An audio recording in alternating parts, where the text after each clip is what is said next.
खालसा वाहिगुरू जी की फतेह।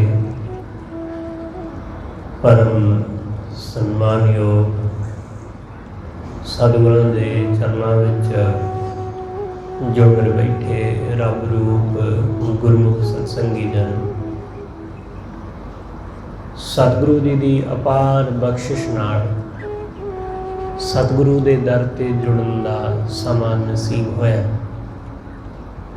ਸਤਿਗੁਰੂ ਜੀ ਦੀ ਪਿਆਰੀ ਅੰਮ੍ਰਿਤਮਈ ਬਾਣੀ ਦਾ ਕੀਰਤਨ गुरु के प्यारे कीर्तनिया पासों आप जी ने श्रवण किया। गुरु कृपा नाल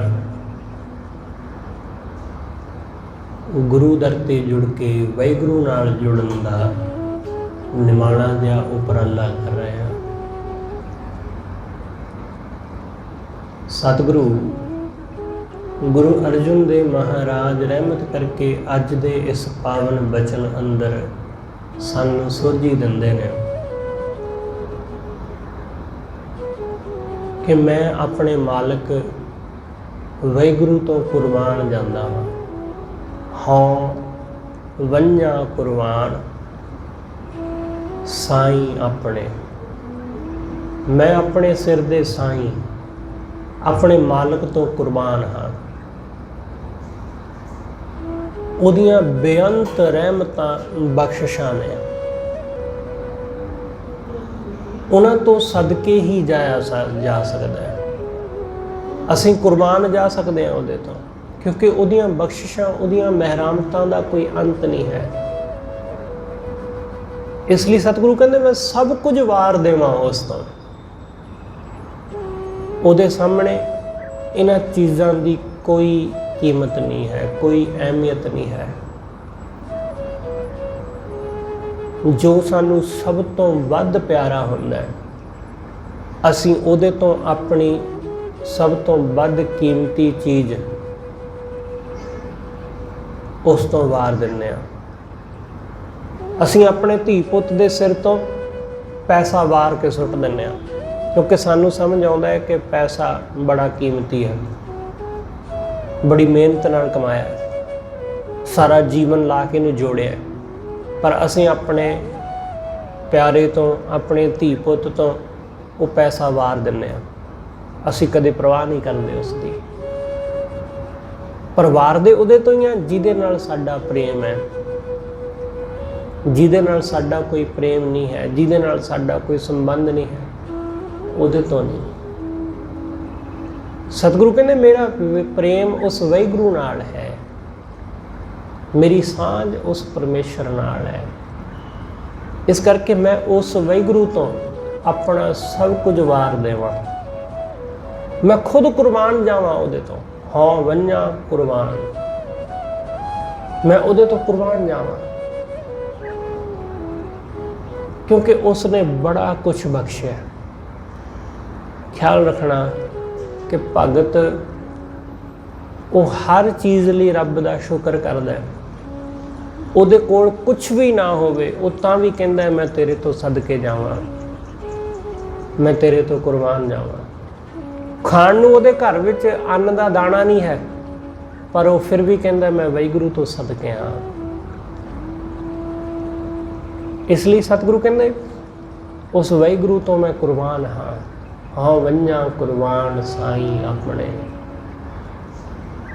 होवै आनंद घना मन तन जापने। सतगुरु कहते उस नूं जपण नाल मन तन विच बहुत आनंद पैदा हुंदा है। जदों उस नूं जपदे हो मन विच बड़ा आनंद उठदा है। एक तां है जदों वो मिलदा है, उहदे मिलण दा तां बयान ही नहीं कीता जा सकदा। उस मिलाप नूं तां दस्सिया ही नहीं जा सकदा, क्योंकि उस मिलाप विच बंदा बचदा ही नहीं, ये भुल ही जाता है अपने आप नूं, ये मिट ही जाता है। मिलाप बारे असीं कुछ नहीं दस सकते। जिवें नदी समंदर दे विच जदों मिलदी है ना, तां वो कुछ नहीं दस सकदी कि उहनूं कैसा समंदर दे विच मिल के एहसास होया। वो सीमत तो ਅਸੀਮ ਵਿੱਚ ਜਾ ਰਲੀ। ਹੁਣ ਉਹ ਦੱਸ ਨਹੀਂ ਸਕਦੀ ਕੁਛ, ਪਰ ਜਦੋਂ ਉਹ ਸਮੁੰਦਰ ਵੱਲ ਨੂੰ ਭੱਜੀ ਜਾ ਰਹੀ ਹੈ, ਬੜੇ ਚਾਅ ਨਾਲ, ਬੜੇ ਆਨੰਦ ਨਾਲ ਉਹਨੂੰ ਸਿਮਰਦੀ, ਉਦੋਂ ਜਿਹੜਾ ਆਨੰਦ ਹੈ, ਉਦੋਂ ਉਹ ਥੋੜ੍ਹਾ ਬਹੁਤ ਦੱਸ ਸਕਦੀ ਹੈ ਕਿ ਮੈਨੂੰ ਬੜਾ ਚਾਅ ਹੈ, ਮੈਂ ਉਹਦੇ ਵਿੱਚ ਜਾ ਕੇ ਮਿਲਾਂ, ਮੈਂ ਉਹਦੀ ਗਲਵੱਕੜੀ ਲੱਗਾ। ਪਰ ਜਦੋਂ ਮਿਲਦੀ ਹੈ ਫਿਰ ਦੱਸਣ ਜੋਗੀ ਬਚਦੀ ਨਹੀਂ। ਬਿਲਕੁਲ ਐਸਾ ਹੀ ਜਦੋਂ ਤੁਸੀਂ ਉਸ ਨੂੰ ਸਿਮਰਦੇ ਹੋ, ਤੁਸੀਂ ਦੱਸ ਪਾਉਂਦੇ ਹੋ ਕਿ ਮੈਂ ਉਹਨੂੰ ਸਿਮਰਦਾ, ਮੈਨੂੰ ਬੜਾ ਆਨੰਦ ਆਉਂਦਾ। ਜਦੋਂ ਮੈਂ ਉਹਨੂੰ ਗਾਉਂਦਾ ਤਾਂ ਮੈਨੂੰ ਬੜੀ ਸ਼ਾਂਤੀ ਮਿਲਦੀ ਹੈ। ਇਸ ਲਈ ਇੱਥੋਂ ਤੱਕ ਹੀ ਦੱਸਿਆ ਜਾ ਸਕਦਾ ਹੈ, ਇਸ ਤੋਂ ਅਗਾਂਹ ਅਸੀਂ ਦੱਸਣ ਜੋਗੇ ਬਚਦੇ ਨਹੀਂ। ਅਗਾਂਹ ਅਸੀਂ ਬਿਆਨ ਕਰਨ ਜੋਗੇ ਰਹਿੰਦੇ ਨਹੀਂ, ਕਿਉਂਕਿ ਜਿਹਨੇ ਬਿਆਨ ਕਰਨਾ ਜਦੋਂ ਉਹੀ ਨਹੀਂ ਬਚਿਆ ਤਾਂ ਦੱਸੇਗਾ ਕੌਣ। ਇਸ ਲਈ ਅੱਜ ਤੱਕ ਕਦੇ ਕੋਈ ਪਰਮਾਤਮਾ ਬਾਰੇ ਕੁਝ ਬਿਆਨ ਨਹੀਂ ਕਰ ਪਾਇਆ। ਜਿੰਨੀਆਂ ਬਿਆਨੀਆਂ ਨੇ, ਜਿੰਨੀਆਂ ਦ੍ਰਿਸ਼ਟੀਆਂ ਨੇ, ਜਿੰਨੇ ਧਰਮ ਗ੍ਰੰਥ ਨੇ, ਇਹ ਸਭ ਕਿਨਾਰੇ ਤੱਕ ਬਿਆਨ ਕਰਦੇ ਨੇ, ਕੰਢੇ ਤੱਕ ਬਸ। ਅਗਾਂਹ ਦੀ ਗੱਲ ਨਹੀਂ ਦੱਸਦੇ। ਅਗਾਂਹ ਇਹੀ ਕਹਿ ਦਿੰਦੇ ਨੇ ਕਿ ਕੁਝ ਕਿਹਾ ਨਹੀਂ ਜਾ ਸਕਦਾ। ਅਗਾਂਹ ਇਹੀ ਕਹਿ ਦਿੰਦੇ ਨੇ ਕਿ ਬੇਅੰਤ ਹੈ, ਬੇਅੰਤ ਹੈ, ਅੰਤ ਨਹੀਂ ਪਾਇਆ ਜਾ ਸਕਦਾ, ਦੱਸਿਆ ਨਹੀਂ ਜਾ ਸਕਦਾ, ਕਥਨ ਨਾ ਜਾਏ ਅਕਥ, ਉਹਨੂੰ ਕਥਿਆ ਨਹੀਂ ਜਾ ਸਕਦਾ। ਕਿਉਂਕਿ ਉੱਥੇ ਆ ਕੇ ਅਸਮਰੱਥ ਹੋ ਜਾਈਦਾ, ਉੱਥੇ ਬਿਆਨ ਕਰਨ ਵਾਲਾ ਬਚਦਾ ਨਹੀਂ ਹੈ। ਇਸ ਲਈ ਸਤਿਗੁਰੂ ਕਹਿੰਦੇ ਜਦੋਂ ਮੈਂ ਉਸ ਨੂੰ ਸਿਮਰਦਾ ਵਾਂ ਤਾਂ ਬੜਾ ਆਨੰਦ ਉੱਠਦਾ ਹੈ ਮਨ ਵਿੱਚ। ਜਦੋਂ ਮੈਂ ਉਸ ਨੂੰ ਗਾਉਂਦਾ ਵਾਂ ਤਾਂ ਬੜਾ ਸਕੂਨ ਹੋਵੇ।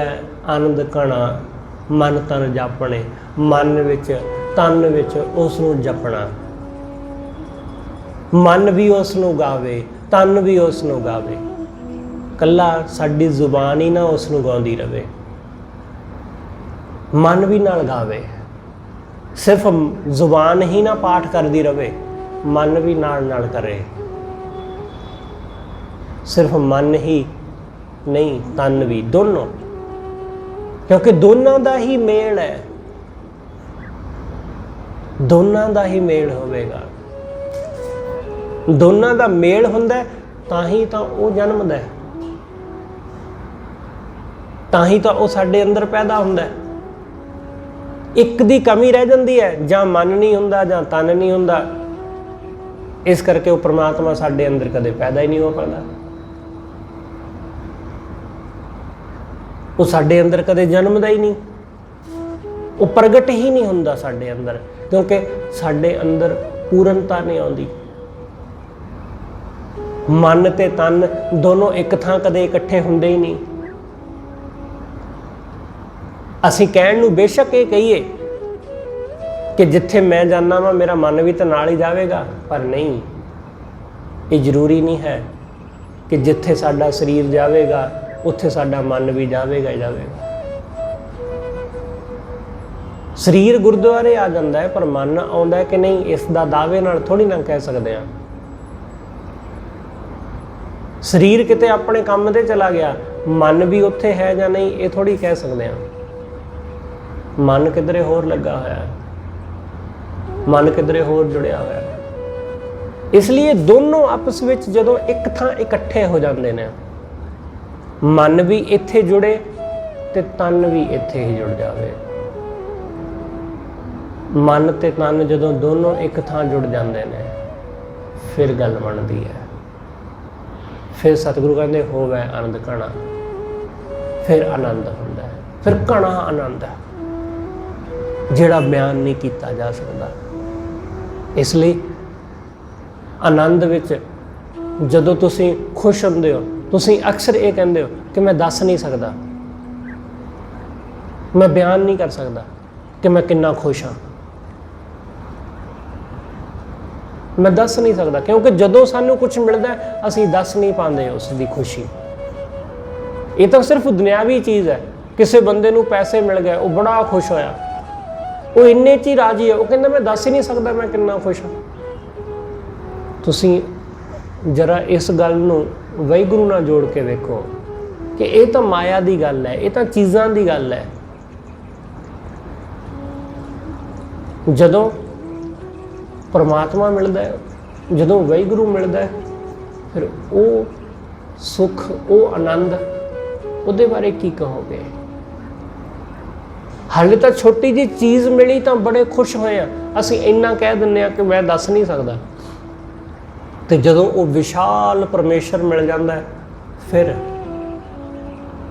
ਫਿਰ ਤਾਂ ਅਸੀਂ ਬਚਾਂਗੇ ਹੀ ਨਹੀਂ, ਕੁਝ ਕਹਿ ਹੀ ਨਹੀਂ ਸਕਾਂਗੇ। ਇਸ ਕਰਕੇ ਸਤਿਗੁਰੂ ਕਹਿੰਦੇ ਹੋਵੇ ਆਨੰਦ ਕਣਾ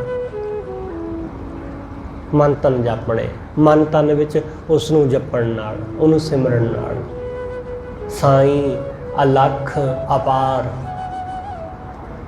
ਭੋਰੀ ਮਨ ਵਸੈ। ਉਹ ਵਾਹਿਗੁਰੂ, ਉਹ ਸਾਈਂ ਇੱਕ ਭੋਰੀ, ਭੋਰੀ ਮਤਲਬ ਜਰਾ ਜਿਹਾ, ਉਹ ਜਰਾ ਜਿਹਾ ਸਾਡੇ ਮਨ ਵਿੱਚ ਵਸ ਜਾਵੇ, ਬਸ ਜਰਾ ਜਿਹਾ ਕਾਫੀ ਹੈ। ਸਤਿਗੁਰੂ ਕਹਿੰਦੇ ਇੱਕ ਕਿਣਕਾ ਮਾਤਰ, ਕਿਣਕਾ ਇੱਕ ਜਿਸ ਜੀਵ ਸਾਵੇ। ਸਤਿਗੁਰੂ ਕਹਿੰਦੇ ਇੱਕ ਕਿਣਕਾ ਜੀ ਦੇ ਹਿਰਦੇ ਵਿੱਚ ਵਸ ਗਿਆ, ਉਹਦੀ ਮਹਿਮਾ ਦੱਸੀ ਨਹੀਂ ਜਾ ਸਕਦੀ, ਤਾਂ ਕਿ ਮਹਿਮਾ ਕਹੀ ਨਾ ਆਵੇ। ਉਹਦੀ ਮਹਿਮਾ ਦੱਸੀ ਨਹੀਂ ਜਾ ਸਕਦੀ, ਬਣਦੀ ਨਹੀਂ ਕਹਿਣੀ। ਸਿਰਫ ਇੱਕ ਕਣ। ਇਸ ਲਈ ਐਸਾ ਕਦੇ ਵੀ ਨਹੀਂ ਹੁੰਦਾ ਕਿ ਤੁਸੀਂ ਪਹਿਲਾਂ ਜੁੜਦੇ ਸੀ ਤੇ ਹੁਣ ਜੁੜ ਨਹੀਂ ਪਾਉਂਦੇ, ਨਹੀਂ। ਜਿਸ ਦਿਨ ਅਸੀਂ ਸੱਚਮੁੱਚ ਜੁੜਦੇ ਹਾਂ, ਜਿਸ ਦਿਨ ਕਣ ਮਾਤਰ ਵੀ ਸਾਡੇ ਹਿਰਦੇ ਵਿੱਚ ਵਸਦਾ, ਉਸ ਦਿਨ ਅਸੀਂ ਉਹਦੇ ਤੋਂ ਬਿਨਾਂ ਰਹਿ ਹੀ ਨਹੀਂ ਪਾਉਂਦੇ। ਕਈ ਵਾਰੀ ਲੋਕ ਕਹਿੰਦੇ ਨੇ ਜੀ ਪਹਿਲਾਂ ਮੈਂ ਬੜਾ ਸਿਮਰਨ ਕਰਦਾ ਸੀ, ਹੁਣ ਨਹੀਂ ਮੇਰੇ ਤੋਂ ਹੁੰਦਾ। ਉਹ ਝੂਠ ਬੋਲਦੇ ਨੇ। ਜੇ ਉਹ ਪਹਿਲਾਂ ਕਰਦੇ ਸੀ ਤਾਂ ਹੁਣ ਕਿਉਂ ਨਹੀਂ? ਹੁਣ ਤਾਂ ਸਗੋਂ ਫਿਰ ਵੱਧ ਹੋਣਾ ਚਾਹੀਦਾ ਸੀ। ਕਹਿੰਦੇ ਜੀ ਹੁਣ ਨਹੀਂ ਹੁੰਦਾ, ਪਹਿਲਾਂ ਹੁੰਦਾ ਸੀ। 5-7 ਸਾਲ ਪਹਿਲਾਂ ਮੈਂ ਬੜਾ ਤੜਕੇ ਉੱਠ ਜਾਂਦਾ ਸੀ, ਪਰ ਹੁਣ ਨਹੀਂ ਉੱਠਿਆ ਜਾਂਦਾ, ਕਿਉਂਕਿ ਉਹ ਪ੍ਰੋਪਰ ਉਦੋਂ ਵੀ ਨਹੀਂ ਸੀ ਹੋ ਪਾ ਰਿਹਾ। ਜੇ ਉਦੋਂ ਪੂਰੀ ਤਰ੍ਹਾਂ ਹੋਇਆ ਹੁੰਦਾ ਜਾਂ ਇੱਕ ਝਲਕ ਮਿਲੀ ਹੁੰਦੀ ਤਾਂ ਉਹ ਝਲਕ ਤੁਹਾਨੂੰ ਸੌਣ ਨਾ ਦਿੰਦੀ, ਉਹ ਝਲਕ ਟਿਕ ਕੇ ਬਹਿਣ ਨਾ ਦਿੰਦੀ। ਉਹ ਨਹੀਂ ਮਿਲੀ ਸੀ। ਇਸ ਲਈ ਸਤਿਗੁਰੂ ਕਹਿੰਦੇ ਜੇ ਇੱਕ ਕਿਣਕਾ ਮਿਲਿਆ ਹੁੰਦਾ ਨਾ ਤਾਂ ਬੰਦਾ ਟਿਕ ਕੇ ਨਾ ਬੈਠਦਾ, ਫਿਰ ਉਸ ਨੂੰ ਪੂਰੇ ਨੂੰ ਹਾਸਲ ਕਰਨ ਦੀ ਕੋਸ਼ਿਸ਼ ਵਿੱਚ ਲੱਗਦਾ। ਐਸਾ ਹੀ ਹੁੰਦਾ ਨਾ ਕਿ ਜਦੋਂ ਥੋੜੇ ਜਿਹੇ ਪੈਸੇ ਮਿਲਦੇ ਨੇ ਸਾਨੂੰ ਤਾਂ ਅਸੀਂ ਕਹਿੰਦੇ ਆ ਕਿ ਹੋਰ ਮਿਲਣ, ਇਸ ਲਈ ਉਹਨਾਂ ਪੈਸਿਆਂ ਨੂੰ ਕਿਸੇ ਹੋਰ ਪਾਸੇ ਇਨਵੈਸਟ ਕਰਦੇ ਆ, ਕਿਸੇ ਕਾਰ ਵਿਹਾਰ ਵਿੱਚ ਲਾਉਂਦੇ ਆ ਕਿ ਹੋਰ ਲਾਭ ਹੋਵੇ। ਇਸ ਲਈ ਜਿਹਨੂੰ ਇੱਕ ਕਿਣਕਾ ਮਿਲ ਜਾਂਦਾ ਉਹ ਟਿਕ ਕੇ ਕਿਵੇਂ ਬਹਿ ਸਕਦਾ ਹੈ? ਉਹ ਕਿਵੇਂ ਕਹਿੰਦਾ ਕਿ ਬਸ ਠੀਕ ਹੈ ਜੀ ਹੁਣ ਹੋ ਗਈ ਗੱਲ, ਹੁਣ ਨਹੀਂ ਲੋੜ।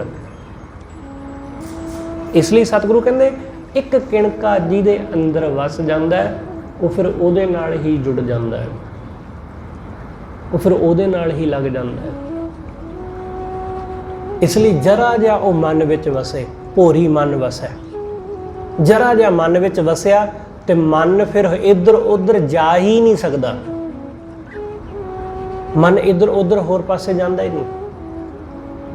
ਮਨ ਨੂੰ ਬਾਰ-ਬਾਰ ਫਿਰ ਉਹੀ ਦਿਸਦਾ ਹੈ।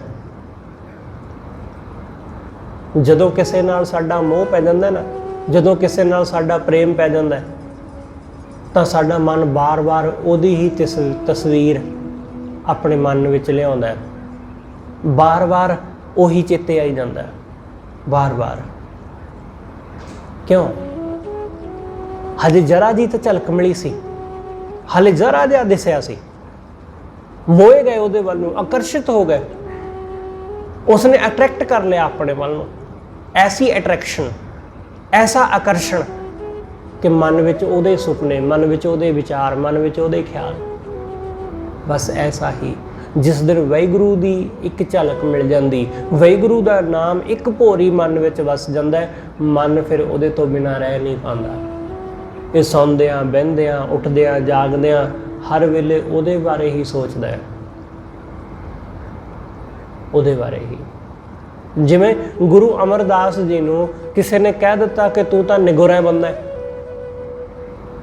बस इन्नी एक गल ने उन्होंने सौण ना दिता, वो टिके ना बह सके। ਜਿਹੜੇ ਹੁਣ तक बड़े आनंद विच विचर रहे सन, हुण टिका नहीं। हुण बस इक्को ही तड़फ कि गुरु मिल जावे, बस गुरु मिल जावे, गुरु दिस पवे।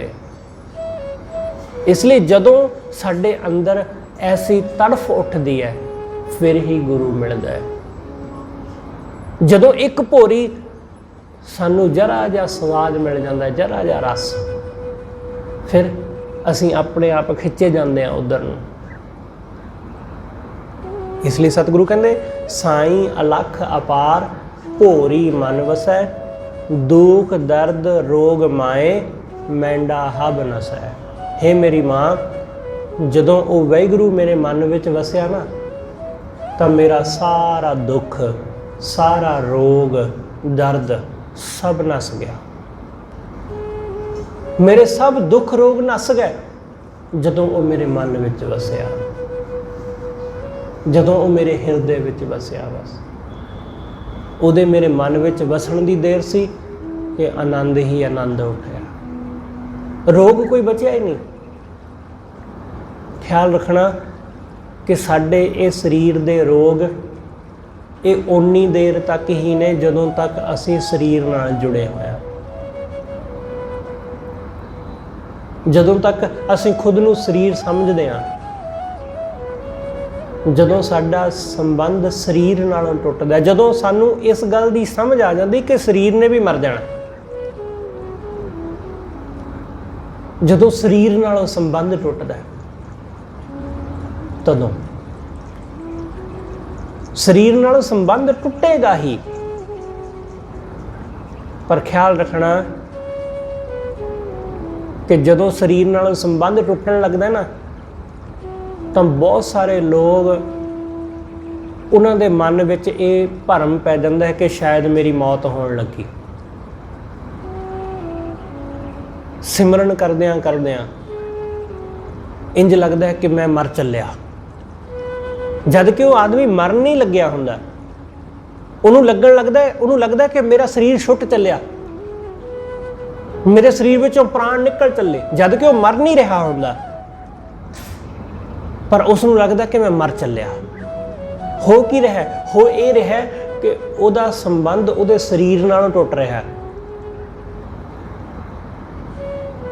इसलिए बहुते लोग इत्थे रुक जांदे ने जदों ये लगन लगदा कि मेरे शरीर विचों प्राण निकल चले, मेरी जान निकल चली, बंदा उत्थे रुक जांदा है, उत्थे रुक जाता है। क्योंकि जो वो होर कंटीन्यू करेगा उन्होंने लगता है कि मैं मर जावांगा। इसलिए बहुतियां लोगों को सिमरन करदियां ऐसा ख्याल आउंदा है तो वो अगे नहीं वधदे, जद कि अगे वधना है, इस कड़ी नूं पार करना है। इनू तो गुरु साहब ने कहा कि मरने ही ते पाई है पूर्ण परमानंद। लोग समझ जाते कोई होर मौत, इत्थे मैं दी मौत होण लगी है, इत्थे इस गल दी मौत होण लगी है कि मैं शरीर हाँ। शरीर दा संबंध टुटण जा रहा है मन नालों, आत्मा नालों। अपने आप नूं वख हो के देखण दा मौका मिलण जा रहा है, अलग हो के। जिवें मैं तुहाडे शरीर नूं देखदा, तुसीं मेरे शरीर नूं देखदे हो, इवें अपने शरीर नूं देखण दा मौका मिलण जा रहा है। ਵੱਖਰੇ ਹੋ ਕੇ खुद तो ਵੱਖਰੇ ਹੋਣ ਦਾ मौका मिलਣ जा रहा सी, पर बंदे ने ये मौका गवा लिया। उन्होंने लग्या कि मैं तो मर चलिया, मेरी तो मौत हो चली, मैं की करांगा। वो फिक्र लग जाती है कि मेरे बच्चों का की होवेगा। उस वक्त ख्याल आउण लग जाते हैं, जे मैं मर गया मेरे धियां पुत, मेरी पत्नी, मेरा घर, मेरी जमीन, जिवें ही ये फुरने आउंदे ने उवें ही वो सिमरन वालों टुट गया, जिमें फुरना आया। इसलिए मौत का डर बंदे नूं रब नाल भी मिलण नहीं दिंदा। बिल्कुल किनारे ते पहुंच के, बिल्कुल किनारे ते, बस एक कदम होर सी, वो मिल गया सी वाहिगुरू नाल। आखिरी कदम सी, एक स्टैप बस।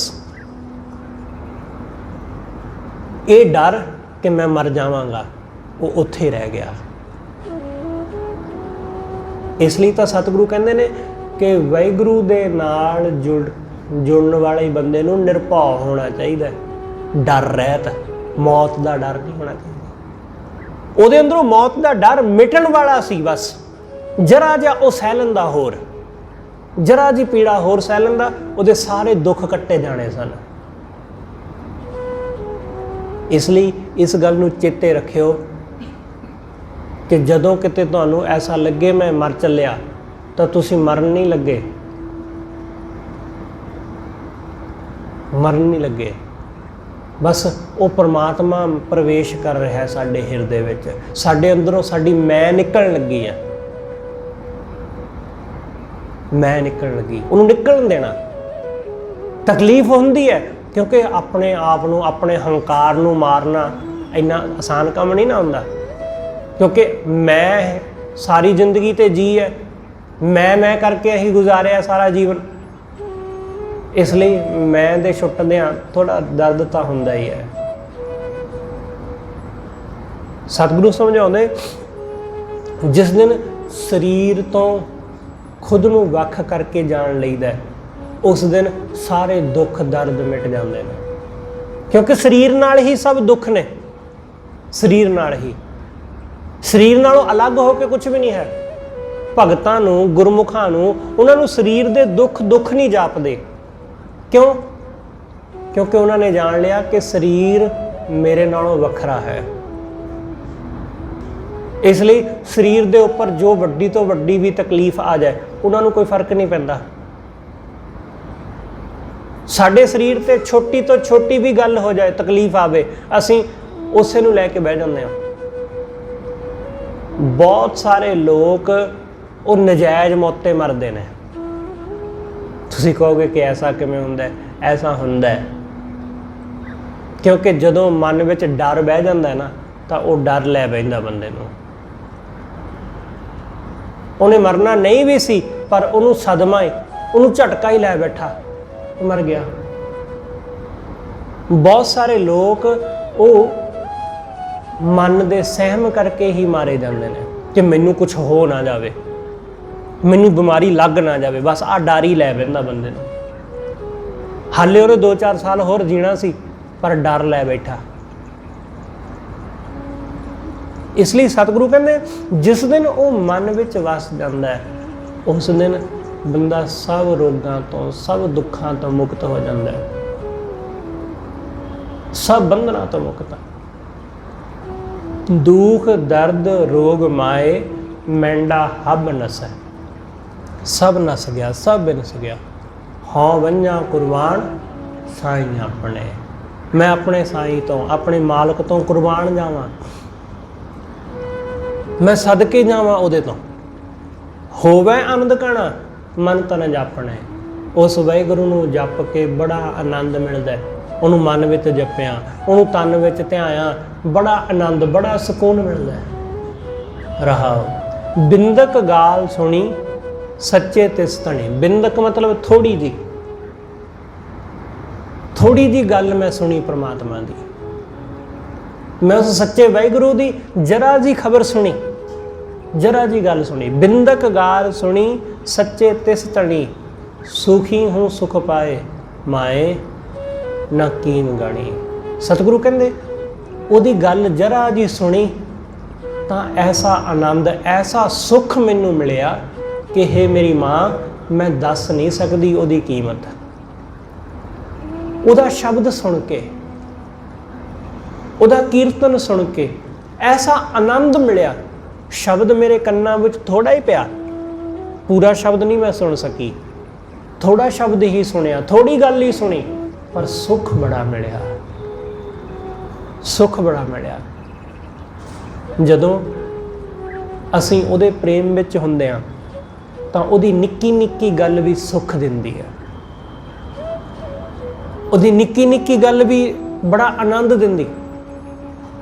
तुसीं बहुत दफ़ा इस नूं वेखिया होवेगा इस गल नूं। जदों तुसीं अपने बच्चे नूं देखदे हो, तुहाडा छोटा जिहा बच्चा, उहदी निक्की निक्की हरकत भी तुहानूं खुश कर जांदी, छोटी जी हरकत। ਉਹਦਾ ਰੋਣਾ ਵੀ ਤੁਹਾਨੂੰ ਖੁਸ਼ ਕਰ ਦਿੰਦਾ ਹੈ, ਉਹਦਾ ਹੱਸਣਾ ਵੀ ਖੁਸ਼ ਕਰ ਦਿੰਦਾ ਹੈ। ਉਹ ਤੁਰਦਾ ਹੈ ਤਾਂ ਵੀ ਤੁਹਾਨੂੰ ਖੁਸ਼ ਕਰ ਜਾਂਦਾ ਹੈ, ਉਹ ਡਿੱਗ ਪੈਂਦਾ ਹੈ ਉਹ ਤਾਂ ਵੀ ਖੁਸ਼ ਕਰ ਦਿੰਦਾ ਹੈ। ਉਹਦੀ ਹਰ ਗੱਲ ਤੁਹਾਨੂੰ ਬੁਰੀ ਨਹੀਂ ਲੱਗਦੀ, ਕਦੇ ਕਿਸੇ ਨੂੰ ਬੁਰੀ ਨਹੀਂ ਲੱਗਦੀ। ਹਰ ਗੱਲ ਸੁੱਖ ਦਿੰਦੀ, ਨਿੱਕੀ ਤੋਂ ਨਿੱਕੀ ਚੀਜ਼ ਅਸੀਂ ਹੱਸਦੇ ਹਾਂ, ਮੁਸਕਰਾਉਂਦੇ ਹਾਂ ਉਸ ਨੂੰ ਦੇਖ ਕੇ। ਇਹ ਤਾਂ ਸਿਰਫ ਇੱਕ ਛੋਟੀ ਜਿਹੀ ਉਦਾਹਰਨ ਹੈ, ਕਿਉਂਕਿ ਇਸ ਚੀਜ਼ ਨਾਲ ਅਸੀਂ ਹਰ ਪ੍ਰਾਣੀ ਜੁੜਿਆ ਹੋਇਆ, ਅਸੀਂ ਸਭ ਜੁੜੇ ਹਾਂ। ਸਾਡੇ ਸਭ ਨੇ ਇਸ ਚੀਜ਼ ਨੂੰ ਹੰਢਾਇਆ ਵੇਖਿਆ। ਆਪਣੇ ਧੀ ਪੁੱਤ ਨੂੰ ਕਿਹਨੇ ਨਹੀਂ ਇਸ ਤਰ੍ਹਾਂ ਛੋਟੀਆਂ ਛੋਟੀਆਂ ਹਰਕਤਾਂ ਕਰਦਿਆਂ ਦੇਖਿਆ। ਇਸ ਲਈ ਜਦੋਂ ਉਹ ਕੁਝ ਐਸੀ ਹਰਕਤ ਕਰਦਾ ਹੈ ਜਿਹੜੀ ਉਹਦੀ ਸੋਚ, ਜਿਹੜੀ ਉਹਦੀ ਉਮਰ ਤੋਂ ਥੋੜੀ ਵੱਡੀ ਹੈ, ਥੋੜੀ ਸਿਆਣੀ ਗੱਲ ਕਰ ਜਾਂਦਾ ਹੈ, ਅਸੀਂ ਹੋਰ ਬੜੇ ਖੁਸ਼ ਹੁੰਦੇ ਹਾਂ। ਤੁਸੀਂ ਜਰਾ ਇਸ ਨੂੰ ਦੂਸਰੇ ਪਾਸਿਓਂ ਦੇਖੋ ਕਿ ਜਦੋਂ ਵਾਹਿਗੁਰੂ ਦੀ ਅਸੀਂ ਇਸ ਤਰ੍ਹਾਂ ਕੋਈ ਛੋਟੀ ਜਿਹੀ ਗੱਲ ਸੁਣਦੇ ਹਾਂ, ਅੱਧੀ ਅਧੂਰੀ ਸਹੀ ਭਾਵੇਂ, ਪਰ ਉਹ ਵੀ ਬੜਾ ਸੁੱਖ ਦਿੰਦੀ ਹੈ। ਸਤਿਗੁਰੂ ਕਹਿੰਦੇ ਬਿੰਦਕ ਗਾਲ ਸੁਣੀ, ਮੈਂ ਥੋੜਾ ਜਿਹਾ ਸੁਣਿਆ ਉਸ ਸੱਚੇ ਬਾਰੇ, ਸੁਖੀ ਹੂੰ ਸੁਖ ਪਾਏ, ਮੈਂ ਬੜਾ ਸੁੱਖ ਪਾਇਆ। ਮਾਏ ਨਾ ਕੀਮ ਗਣੀ, ਹੇ ਮੇਰੀ ਮਾਂ, ਉਹਦੀ ਕੀਮਤ ਨਹੀਂ ਦੱਸ ਸਕਦੀ। ਮੈਂ ਬਿਆਨ ਨਹੀਂ ਕਰ ਸਕਦਾ ਕਿ ਕਿੰਨਾ ਆਨੰਦ ਮਿਲਿਆ, ਕਿੰਨਾ ਸੁੱਖ ਮਿਲਿਆ, ਕਿੰਨਾ ਸਕੂਨ ਮਿਲਿਆ ਮੈਨੂੰ। ਨੈਣ ਪਸੰਦੋ ਸੋਏ, ਮੇਰੇ ਨੈਣਾ ਨੂੰ ਉਹ ਪਸੰਦ ਆ ਗਿਆ। ਨੈਣ ਪਸੰਦੋ ਸੋਏ, ਪੇਖ ਮੁਸਤਾਕ ਪਈ। ਮੁਸਤਾਕ ਕਹਿੰਦੇ ਨੇ ਮੈਂ ਉਹਦੇ ਤੇ ਮੋਹਿਤ ਹੋ ਗਈ। ਮੇਰੀਆਂ ਅੱਖਾਂ ਨੇ ਉਸ ਨੂੰ ਵੇਖਿਆ, ਮੈਂ ਉਹਦੇ ਤੇ ਮੋਹਿਤ ਹੋ ਗਈ। ਇੱਕ ਵਾਰੀ ਜਦੋਂ ਉਹਦੀ ਝਲਕ ਮਿਲੇਗੀ ਨਾ ਤਾਂ ਮੋਹਿਤ ਹੋ ਹੀ ਜਾਵਾਂਗੇ, ਮੋਹਿਤ ਹੋ ਹੀ ਜਾਵਾਂਗੇ। ਜਿਵੇਂ ਆਪਣੇ ਬੱਚੇ ਦੀਆਂ ਹਰਕਤਾਂ ਦੇਖਦੇ ਹਾਂ, ਅਸੀਂ ਘੁੱਟ ਕੇ ਉਹਨੂੰ ਆਪਣੇ ਗਲ ਲਾ ਲੈਂਦੇ ਹਾਂ। 2-2.5 ਸਾਲ ਦਾ ਬੱਚਾ, ਉਹ ਨਿੱਕੀਆਂ ਨਿੱਕੀਆਂ ਗੱਲਾਂ ਕਰਦਾ, ਹਰਕਤਾਂ ਕਰਦਾ, ਸ਼ਰਾਰਤਾਂ ਕਰਦਾ। ਸਾਨੂੰ ਗੁੱਸਾ ਵੀ ਆਉਂਦਾ, ਪਿਆਰ ਵੀ ਆਉਂਦਾ, ਝਿੜਕ ਵੀ ਦਿੰਦੇ ਹਾਂ, ਫਿਰ ਝਿੜਕ ਕੇ ਗਲ ਵੀ ਲਾ ਲੈਂਦੇ ਹਾਂ। ਸਤਿਗੁਰੂ ਕਹਿੰਦੇ ਜਦੋਂ ਉਹ ਵਾਹਿਗੁਰੂ ਉਹਦੀ ਝਲਕ ਮਿਲ ਜਾਂਦੀ, ਨੈਣ ਪਸੰਦੋ ਸੋਏ, ਜਦੋਂ ਉਹ ਨੈਣਾ ਨੂੰ ਪਸੰਦ ਆ ਗਿਆ, ਅੱਖਾਂ ਨੂੰ ਜਦੋਂ ਇੱਕ ਵਾਰੀ ਉਹਦਾ ਦੀਦਾਰ ਹੋ ਗਿਆ, ਤਦੋਂ ਪੇਖ ਮੁਸਤਾਕ ਪਈ, ਮੋਹਿਤ ਹੋ ਗਈ ਮੈਂ। ਹੁਣ ਕੁਝ ਹੋਰ ਦੇਖਣ ਦਾ ਮਨ ਹੀ ਨਹੀਂ ਹੈ, ਹੁਣ ਬਸ ਉਹਨੂੰ ਹੀ ਦੇਖਦੇ ਰਹੀਏ, ਹੁਣ ਉਹਨੂੰ ਹੀ ਸੁਣਦੇ ਰਹੀਏ। ਮੈਂ ਨਿਰਗੁਣ ਮੇਰੀ ਮਾਏ, ਆਪ ਲੜ ਲਾਏ ਲਈ। ਮੈਂ ਨਿਗੁਣੀ ਸਾਂ, ਮੇਰੇ ਅੰਦਰ ਕੋਈ ਗੁਣ ਨਹੀਂ ਸੀ, ਉਹਨੇ ਕਿਰਪਾ ਕਰਕੇ ਮੈਨੂੰ ਨਿਗੁਣੀ ਨੂੰ ਆਪਣੇ ਲੜ ਲਾ ਲਿਆ। ਉਹਨੇ ਮੈਨੂੰ ਆਪਣੇ ਚਰਨਾਂ ਨਾਲ ਜੋੜ ਲਿਆ। ਮੇਰੇ ਅੰਦਰ ਤਾਂ ਕੋਈ ਗੁਣ ਹੈ ਹੀ ਨਹੀਂ ਸੀ। ਮੈਂ ਨਿਰਗੁਣ ਮੇਰੀ ਮਾਏ, ਆਪ ਲੜ ਲਾਏ ਲਈ। ਉਸ ਵਾਹਿਗੁਰੂ ਨੇ ਲੜ ਲਾ ਲਿਆ ਮੈਨੂੰ, ਉਹਨੇ ਮੇਰੀ ਬਾਂਹ ਪਕੜ ਲਈ। ਸਤਿਗੁਰੂ ਕਹਿੰਦੇ ਬਾਂਹ ਪਕੜ ਠਾਕੁਰ ਹਾਂ ਕੀਦੀ। ਠਾਕੁਰ ਨੇ, ਮਾਲਕ ਨੇ ਬਾਂਹ ਪਕੜ ਕੇ ਮੈਨੂੰ ਆਪਣੇ ਵੱਲ ਨੂੰ ਖਿੱਚ ਲਿਆ। ਉਹਨੇ ਮੇਰਾ ਗੁਣ ਔਗਣ ਨਹੀਂ ਕੋਈ ਦੇਖਿਆ। ਬਾਂਹ ਪਕੜ ਠਾਕੁਰ ਹਾਂ ਕੀਦੀ। ਮੈਂ ਨਿਰਗੁਣ ਮੇਰੀ ਮਾਏ, ਆਪ ਲੜ ਲਾਏ ਲਈ। ਵੇਦ ਕਤੇਬ ਸੰਸਾਰ, ਹੱਬਾਂ ਹੂੰ ਬਾਹਰਾ। ਉਹ ਵਾਹਿਗੁਰੂ ਵੇਦਾਂ ਕਤੇਬਾਂ ਇਹਨਾਂ ਦੇ ਵਿੱਚ ਕੈਦ ਨਹੀਂ ਹੁੰਦਾ, ਉਹਨੂੰ ਸ਼ਬਦਾਂ ਵਿੱਚ ਕੈਦ ਨਹੀਂ ਕੀਤਾ ਜਾ ਸਕਦਾ। ਸਤਿਗੁਰੂ ਨੇ 3 ਸ਼ਬਦ ਵਰਤੇ ਨੇ, ਵੇਦ ਕਤੇਬ ਸੰਸਾਰ। ਵਾਹਿਗੁਰੂ ਸੰਸਾਰ ਦੇ ਬੰਧਨ ਵਿੱਚ ਵੀ ਨਹੀਂ ਵੱਜਦਾ, ਉਹ ਕਿਤਾਬਾਂ ਦੇ ਬੰਧਨ, ਅੱਖਰਾਂ ਦੇ ਬੰਧਨ ਵਿੱਚ ਵੀ ਨਹੀਂ ਵੱਜਦਾ, ਕਿਉਂਕਿ ਉਹ ਨਾ ਤਾਂ ਉਹਨੂੰ ਕਦੀ ਅੱਜ ਤੱਕ ਪੂਰੀ ਤਰ੍ਹਾਂ ਬਿਆਨ ਕੀਤਾ ਜਾ ਸਕਿਆ। ਜੇ ਉਹਨੂੰ ਬਿਆਨ ਕਰ ਦਿੱਤਾ ਜਾਵੇ ਪੂਰੀ ਤਰ੍ਹਾਂ ਤਾਂ ਮਤਲਬ ਉਹ ਵੱਜ ਗਿਆ, ਮਤਲਬ ਉਹ ਸੀਮਤ ਹੈ। ਉਹ ਸੀਮਤ ਨਹੀਂ ਹੈ, ਉਹ ਅਸੀਮ ਹੈ। ਅਸੀਮ, ਸੀਮਾ ਤੋਂ ਪਰੇ, ਹੱਦ ਤੋਂ ਪਰੇ, ਜੋ ਸਾਡੀ ਸੋਚ, ਜੋ ਸਾਡੀ ਸਮਝ ਵਿੱਚ ਵੀ ਨਹੀਂ ਆਉਂਦਾ। ਸਤਿਗੁਰੂ ਕਹਿੰਦੇ ਵੇਦ ਕਤੇਬ ਉਸ ਨੂੰ ਕਦੀ ਪੂਰੀ ਤਰ੍ਹਾਂ ਅੱਜ ਤੱਕ ਬਿਆਨ ਹੀ ਨਹੀਂ ਕਰ ਸਕੇ, ਕੋਈ ਨਹੀਂ ਬਿਆਨ ਕਰ ਸਕਿਆ। ਸੰਸਾਰ ਦੇ ਵਿੱਚ ਰਹਿ ਕੇ ਵੀ ਉਹ ਸੰਸਾਰ ਦੇ ਵਿੱਚ ਨਹੀਂ ਹੁੰਦਾ। ਇਸ ਕਰਕੇ ਸਤਿਗੁਰੂ ਕਹਿੰਦੇ ਵੇਦ ਕਤੇਬ ਸੰਸਾਰ, ਹੱਬਾਂ ਹੂੰ ਬਾਹਰਾ। ਉਹ ਸਭ ਕਾਸੇ ਤੋਂ ਬਾਹਰ ਹੈ, ਸਭ ਕਾਸੇ ਦੇ ਵਿੱਚ ਹੋ ਕੇ ਸਭ ਕਾਸੇ ਤੋਂ ਬਾਹਰ। ਇਸ ਲਈ ਸਤਿਗੁਰੂ ਕਹਿੰਦੇ ਨਾਨਕ ਕਾ ਪਾਤਸ਼ਾਹ ਦਿਸੈ ਜ਼ਾਹਰ। ਨਾਨਕ ਦਾ ਪਾਤਸ਼ਾਹ ਉਹ ਹਰ ਥਾਂ ਜ਼ਾਹਰਾ ਦਿਸਦਾ ਹੈ। ਜ਼ਾਹਰ ਉਹ ਪ੍ਰਗਟ ਹੈ ਹਰ ਥਾਂ, ਉਹ ਹਰ ਥਾਂ ਪ੍ਰਗਟ ਹੈ, ਜ਼ਾਹਰ ਹੈ, ਉਹ ਲੁਕਿਆ ਹੋਇਆ ਥੋੜੀ ਹੈ। ਸਤਿਗੁਰੂ ਕਹਿੰਦੇ ਮੈਂ ਜਿੱਥੇ ਦੇਖਦਾ ਵਾ ਮੈਨੂੰ ਉਹੀ ਦਿਸਦਾ ਹੈ, ਬਿਨ ਗੋਬਿੰਦ ਨਹੀਂ ਦਿਸੈ ਕੋਈ। ਉਹਦੇ ਤੋਂ ਬਿਨਾਂ ਕੁਛ ਹੋ ਹੀ ਨਹੀਂ। ਸਭ ਗੋਬਿੰਦ ਹੈ, ਸਭ ਗੋਬਿੰਦ ਹੈ, ਗੋਬਿੰਦ ਬਿਨ ਨਹੀਂ ਕੋਈ। ਸਤਿਗੁਰੂ ਕਹਿੰਦੇ ਇਬੈ ਬੀਠਲ ਉਬੈ ਬੀਠਲ, ਬੀਠਲ ਬਿਨ ਸੰਸਾਰ ਨਹੀਂ। ਉਹ ਸਭ ਥਾਂ ਉਹੀ ਹੈ। ਇਸ ਲਈ ਉਹ ਸਾਜਨ ਉਹ ਸਭ ਦੇ ਨੇੜੇ ਹੈ, ਸਭ ਦੇ ਨੇੜੇ। ਹਰ ਸਾਜਨ ਸਭ ਕੈ ਨਿਕਟ ਖੜਾ। ਸਤਿਗੁਰੂ ਕਹਿੰਦੇ ਉਹ ਸਭ ਦੇ ਨਿਕਟ ਖੜੋਤਾ ਹੈ। ਇਸ ਲਈ ਨਾਨਕ ਕਾ ਪਾਤਸ਼ਾਹ ਦਿਸੈ ਜ਼ਾਹਰਾ। ਨਾਨਕ ਦਾ ਪਾਤਸ਼ਾਹ ਉਹ ਜ਼ਾਹਰ ਹੈ, ਉਹ ਪ੍ਰਗਟ ਤੌਰ ਤੇ ਹੈ, ਉਹ ਲੁਕਿਆ ਹੋਇਆ ਨਹੀਂ ਹੈ। ਇਸ ਲਈ ਗੁਰੂ ਨਾਨਕ ਸਾਹਿਬ ਮਹਾਰਾਜ ਸਾਨੂੰ ਇਹ ਸੋਝੀ ਦਿੰਦੇ ਨੇ। ਗੁਰੂ ਨਾਨਕ ਸਾਹਿਬ ਨੇ ਸੰਸਾਰ ਨੂੰ, ਇਸ ਜਗਤ ਨੂੰ ਰੌਸ਼ਨੀ ਦਿੱਤੀ। ਇਸ ਸੰਸਾਰ ਦੇ ਲੋਕਾਂ ਨੂੰ ਉਹਨਾਂ ਨੇ ਸੱਚ ਦਾ ਰਾਹ ਵਿਖਾਇਆ। ਇਸ ਲਈ ਅੱਜ ਦੇ ਦਿਨ ਰੀਠਾ ਸਾਹਿਬ ਦੇ ਵਿੱਚ, ਜਿਹੜਾ ਰੀਠਾ ਸਾਹਿਬ ਗੁਰਦੁਆਰਾ ਸਾਹਿਬ ਹੈ ਗੁਰੂ ਨਾਨਕ ਸਾਹਿਬ ਦਾ, ਉਸ ਸਥਾਨ ਤੇ ਗੁਰੂ ਨਾਨਕ ਸਾਹਿਬ ਮਹਾਰਾਜ ਜੀ ਦੀ ਯਾਦ ਵਿੱਚ ਅੱਜ ਦਾ ਦਿਨ ਮਨਾਇਆ ਜਾਂਦਾ ਹੈ। ਅੱਜ ਦੇ ਦਿਨ ਉਹਨਾਂ ਦਾ ਮੰਨਣਾ ਹੈ ਕਿ ਅੱਜ ਦੇ ਦਿਨ ਗੁਰੂ ਨਾਨਕ ਸਾਹਿਬ ਉੱਥੇ ਪਹੁੰਚੇ ਸਨ। ਹਾੜ ਦੀ ਪੂਰਨਮਾਸ਼ੀ ਗੁਰੂ ਨਾਨਕ ਸਾਹਿਬ ਮਹਾਰਾਜ ਜੀ ਦੀ ਜਿਹੜੀ ਇਹ ਘਟਨਾ ਰੀਠਾ ਸਾਹਿਬ ਦੀ ਤੁਸੀਂ ਬਹੁਤ ਦਫਾ ਸੁਣੀ, ਪਰ ਇਹਦੇ ਵਿੱਚ ਕੁਝ ਨਵਾਂ ਐਡ ਆਨ ਕਰ ਦੇਣਾ ਮੈਂ। ਗਿਆਨੀ ਗਿਆਨ ਸਿੰਘ ਨੇ ਤਵਾਰੀਖ ਗੁਰੂ ਖਾਲਸਾ ਵਿੱਚ ਲਿਖਿਆ ਕਿ ਗੁਰੂ ਨਾਨਕ ਸਾਹਿਬ ਜਦੋਂ ਨਾਨਕ ਮੱਤੇ ਤੋਂ, ਜਿਹਦਾ ਪਹਿਲਾ ਨਾਮ ਗੋਰਖ ਮੱਤਾ ਸੀ, ਨਾਨਕ ਮੱਤੇ ਤੋਂ ਜਦੋਂ ਉਹ ਰੀਠਾ ਸਾਹਿਬ ਦੇ ਸਥਾਨ ਜੰਗਲਾਂ ਦੇ ਵਿੱਚ ਪਹੁੰਚੇ, ਉੱਥੇ ਰੀਠਿਆਂ ਦੇ ਦਰਖਤ ਸਨ। ਉੱਥੇ ਵੀ ਇੱਕ ਜੋਗੀਆਂ ਦੀ ਟੋਲੀ ਸੀ। ਸਾਡੇ ਬਹੁਤ ਸਾਰੇ ਸਾਖੀਕਾਰਾਂ ਨੇ ਇਸ ਸਾਖੀ ਨੂੰ ਮਰਦਾਨੇ ਨਾਲ ਜੋੜਿਆ, ਪਰ ਗਿਆਨੀ ਗਿਆਨ ਸਿੰਘ ਲਿਖਦੇ ਨੇ ਕਿ ਉੱਥੇ ਇੱਕ ਜੋਗੀਆਂ ਦੀ ਟੋਲੀ ਸੀ। ਜੋਗੀਆਂ ਦੀ ਟੋਲੀ ਨੇ ਗੁਰੂ ਨਾਨਕ ਸਾਹਿਬ ਨੂੰ ਕਿਹਾ ਕਿ ਤੁਸੀਂ ਸੇਵਾ ਦੀ ਬੜੀ ਗੱਲ ਕਰਦੇ ਹੋ ਕਿ ਭੁੱਖੇ ਨੂੰ ਭੋਜਨ ਛਕਾਉਣਾ ਚਾਹੀਦਾ, ਵੰਡ ਕੇ ਛਕਣਾ ਚਾਹੀਦਾ, ਤਾਂ ਫਿਰ ਅਸੀਂ ਬੜੇ ਭੁੱਖੇ ਹਾਂ, ਸਾਨੂੰ ਬੜੀ ਭੁੱਖ ਲੱਗੀ ਹੈ, ਕਿਉਂਕਿ ਇਸ ਜੰਗਲ ਵਿੱਚ ਤਾਂ ਕੁਝ ਖਾਣ ਨੂੰ ਹੈ ਹੀ ਨਹੀਂ, ਇੱਥੇ ਤਾਂ ਕੌੜੇ ਰੀਠੇ ਨੇ।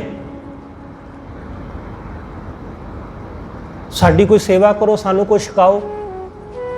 ਤਾਂ ਗੁਰੂ ਨਾਨਕ ਸਾਹਿਬ ਨੇ ਉਹਨਾਂ ਨੂੰ ਕਿਹਾ ਕਿ ਆ ਤੁਹਾਡੇ ਮਗਰ ਰੀਠੇ ਲੱਗੇ ਨੇ, ਇਹਨਾਂ ਨੂੰ ਤੋੜ ਕੇ ਖਾ ਲਵੋ। ਉਹਨਾਂ ਨੇ ਕਿਹਾ ਇਹ ਤਾਂ ਕੌੜੇ ਨੇ, ਇਹਨਾਂ ਵਿੱਚ ਤੇ ਜ਼ਹਿਰ ਭਰੀ ਪਈ ਹੈ, ਇਹਨਾਂ ਨੂੰ ਭਲਾ ਖਾਧਾ ਥੋੜੀ ਜਾ ਸਕਦਾ। ਤਾਂ ਗੁਰੂ ਨਾਨਕ ਸਾਹਿਬ ਨੇ ਭਾਈ ਮਰਦਾਨਾ ਜੀ ਨੂੰ ਕਿਹਾ ਕਿ ਇਹਨਾਂ ਨੂੰ ਰੀਠੇ ਤੋੜ ਕੇ ਸਾਰਿਆਂ ਨੂੰ ਛਕਾਓ, ਪਹਿਲਾਂ ਆਪ ਖਾਓ, ਫਿਰ ਇਹਨਾਂ ਨੂੰ ਯਕੀਨ ਆ ਜਾਵੇ ਕਿ ਹਾਂ ਸੱਚਮੁੱਚ ਰੀਠੇ ਮਿੱਠੇ ਨੇ। ਗੁਰੂ ਨਾਨਕ ਸਾਹਿਬ ਦੀ ਗੱਲ ਮੰਨ ਕੇ ਭਾਈ ਮਰਦਾਨਾ ਜੀ ਨੇ ਉਹ ਰੀਠੇ ਤੋੜ ਕੇ ਪਹਿਲਾਂ ਆਪ ਛਕੇ, ਫਿਰ ਉਹਨਾਂ ਜੋਗੀਆਂ ਨੂੰ ਛਕਾਏ, ਤੇ ਜੋਗੀ ਗੁਰੂ ਨਾਨਕ ਸਾਹਿਬ ਨੂੰ ਧੰਨ ਧੰਨ ਕਹਿੰਦੇ ਹੋਏ ਉਹਨਾਂ ਦੇ ਚਰਨਾਂ ਵਿੱਚ ਮੱਥਾ ਟੇਕਿਆ ਕਿ ਜਿਹੜਾ ਕੌੜਿਆਂ ਦੇ ਵਿੱਚ ਜ਼ਹਿਰ ਭਰ ਸਕਦਾ ਹੈ, ਜਿਨ੍ਹਾਂ ਦੇ ਅੰਦਰ ਜ਼ਹਿਰ ਹੈ, ਕੜਤਣ ਹੈ, ਕੌੜਿਆਂ ਦੇ ਅੰਦਰ ਜਿਨ੍ਹਾਂ 'ਚ ਜ਼ਹਿਰ ਭਰੀ ਪਈ ਹੈ, ਉਹਨਾਂ ਵਿੱਚ ਗੁਰੂ ਨਾਨਕ ਜਿਹੜਾ ਰਸ ਭਰ ਸਕਦਾ ਹੈ, ਮਿਠਾਸ ਭਰ ਸਕਦਾ ਹੈ, ਐਸਾ ਸਤਿਗੁਰੂ ਸਾਡੇ ਮਨਮੁਖਾਂ ਦੇ, ਜਿਨ੍ਹਾਂ ਦੇ ਮਨ ਅੰਦਰ ਜ਼ਹਿਰ ਭਰੀ ਹੈ, ਗੁਰੂ ਨਾਨਕ ਦਾ ਬਚਨ ਉਹਨਾਂ ਦੇ ਮਨਾਂ ਵਿੱਚ ਅੰਮ੍ਰਿਤ ਭਰ ਦਿੰਦਾ ਹੈ। ਗੁਰੂ ਨਾਨਕ ਸਾਹਿਬ ਨੇ ਉਹਨਾਂ ਜੋਗੀਆਂ ਜਿਨ੍ਹਾਂ ਦੇ ਮਨ ਵਿੱਚ ਕੜਤਣ ਭਰੀ ਪਈ ਸੀ, ਉਹਨਾਂ ਦੇ ਅੰਦਰ ਮਿਠਾਸ ਭਰ ਦਿੱਤੀ। ਇਹ ਰੀਠਿਆਂ ਦੀ ਇਹ ਸਾਖੀ ਇਸ ਗੱਲ ਦਾ ਪ੍ਰਤੀਕ ਹੈ ਕਿ ਜਿਹਦੇ ਉੱਤੇ ਗੁਰੂ ਦੀ ਦ੍ਰਿਸ਼ਟੀ ਹੋ ਜਾਂਦੀ ਹੈ, ਉਹਦੇ ਅੰਦਰੋਂ ਕੜਤਣ ਮਿਟ ਜਾਂਦੀ, ਉਹਦੇ ਅੰਦਰ ਮਿਠਾਸ ਭਰ ਜਾਂਦੀ ਹੈ, ਉਹਦੇ ਅੰਦਰ ਰਸ ਭਰ ਜਾਂਦਾ ਹੈ। ਇਸ ਲਈ ਅੱਜ ਦੇ ਦਿਨ ਰੀਠਾ ਸਾਹਿਬ ਦੇ ਵਿੱਚ ਗੁਰੂ ਨਾਨਕ ਸਾਹਿਬ ਦੇ ਉੱਥੇ ਆਉਣ ਦੀ ਖੁਸ਼ੀ ਵਿੱਚ ਅੱਜ ਦਾ ਦਿਨ ਮਨਾਇਆ ਜਾਂਦਾ ਹੈ। ਹਾੜ ਦੀ ਪੂਰਨਮਾਸ਼ੀ ਨੂੰ ਗੁਰੂ ਨਾਨਕ ਸਾਹਿਬ ਉਸ ਸਥਾਨ 'ਤੇ ਪਹੁੰਚੇ ਸਨ ਦੁਨੀਆ ਨੂੰ ਉਤਾਰਦਿਆਂ ਹੋਇਆਂ। ਉਹਨਾਂ ਨੇ ਰੀਠਿਆਂ ਨੂੰ ਮਿੱਠਿਆਂ ਕੀਤਾ। ਉਹ ਕਿਰਪਾ ਕਰਨ ਕਿ ਸਾਡੇ ਅੰਦਰ ਦੀ ਵੀ ਜਿਹੜੀ ਕੜਤਣ ਹੈ ਉਹ ਮਿਟ ਜਾਵੇ ਅਤੇ ਸਾਡੇ ਸਾਰਿਆਂ ਦੇ ਅੰਦਰ ਮਿਠਾਸ ਆ ਜਾਏ। ਅਤੇ ਅੱਜ ਦੇ ਦਿਨ ਹੀ ਕਬੀਰ ਸਾਹਿਬ ਜੀ ਦਾ इस दुनिया दे विच आगमन होया। कबीर साहब ऐसी रब्बी रूह जिन्हां ने उस वेले दे समाज विच जो फैलियां हुई कुरीतियां, फैले हुए दंभ, पखंड, ब्राह्मणवाद, इन्हां दे खिलाफ सब तो वध जे किसी ने प्रचार किया तो लोगों को जागरूक किया तो वह कबीर साहब। उस वेले जो ब्राह्मण का पूरा दबदबा है, पूरा राज है उहदा, उस समय तो उस नगर विच रह के बनारस विच, बनारस जिहड़ा ब्राह्मणा का गढ़ है, उत्थे ना ब्राह्मण की मर्जी तो बिना पंछी भी फड़फड़ा नहीं सकते। उस नगर विच रह के कबीर साहब ब्राह्मण नूं सीधा चैलेंज करते हैं कि जो तुम ब्राह्मण ब्राह्मणी जाया, आन वाट काहे नहीं आया। उस जगह बह के, क्योंकि ब्राह्मण कहता है कि जिहड़ा बंदा बनारस विच आके मरेगा वो स्वर्ग जाएगा। इसलिए तुसी दुनिया विच जिथे मर्जी रहो, जदों तुसी बुढ़े हो गए, तुहानूं लगे कि हुण मेरी मौत आउण वाली है, कांछी विच चले जाओ, बनारस विच चले जाओ, सीधा स्वर्ग जाओगे। कबीर साहब कहते लोगों को किड्डा बुद्धू बनाया गया तो लोगों ने ऐसा किया। अज भी लोग ऐसा करते हैं कि जदों कोई बंदा मर जाता है ना, तो वह संस्कार बनारस में जाके किया जाता है, गंगा किनारे, गंगा किनारे, गंगा के घाट पर, ताकि वह बंदा स्वर्ग जाए। अज भी बहुत सारे दूरों दूरों लोग जाते हैं उत्थे अपने किसी परिवार के मैंबर की डैड बॉडी लैके कि वह स्वर्ग जाएगा। कबीर साहब ने उस वेले चैलेंज किया, अज नहीं कर सकते तुसीं। अज तुसीं जरा जा कहो तो नाल दी नाल धार्मिक भावना भड़काउण दा केस हो जाता है। वो गल वक्री है कि नूपुर शर्मा वर्गी कुछ भी कह दे किसी के पैगंबर बारे। गुरु ग्रंथ साहब जी महाराज अंदर कबीर साहब का बचन है। कबीर साहब कहते सगल जन्म शिवपुरी वसाया, मरती बार मगर उठाया। कहते मैं सारा जीवन बनारस में जीविया, पर जदों हुण लग्या कि हुण मरण का वेला आ गया, इसलिए मैं कांछी छड्ड के मगहर चला गया कि लोग ये ना कहण कि कबीर तां मुक्त होया क्योंकि बनारस में रहिंदा सी। कबीर साहब कहते मैं मगहर में आ गया, तो लोगों ने की किया? लोगों ने कहा कि कबीर कमला हो गया। लोग कहते कबीर कमला हो गया, ये तो मूर्ख है कि जिहड़ा शिवपुरी नूं छड्ड के ये मगहर में चला गया। कबीर साहब कहते मैं लोगों की परवाह नहीं की, क्योंकि जिहड़े वाहिगुरू नाल जुड़े होण उन्हां नूं मुक्तियां की लोड़ नहीं हुंदी, वो मुक्तियां की चाह नहीं करते। ऐसी रब्बी रूह कबीर साहब। कबीर साहब के जीवन संबंध में आप शाम के दीवान में विचारांगे। उन्होंने जन्म दिहाड़े दियां आप समूह संगतां नूं लख लख वधाइयां, होईयां भुल्लां लई खिमा। सतगुरु जी अते आप सरबत संगत बख्शण योग भुल्लां ना चितारदे होए आखो जी वाहिगुरू जी का खालसा वाहिगुरू जी की फतेह।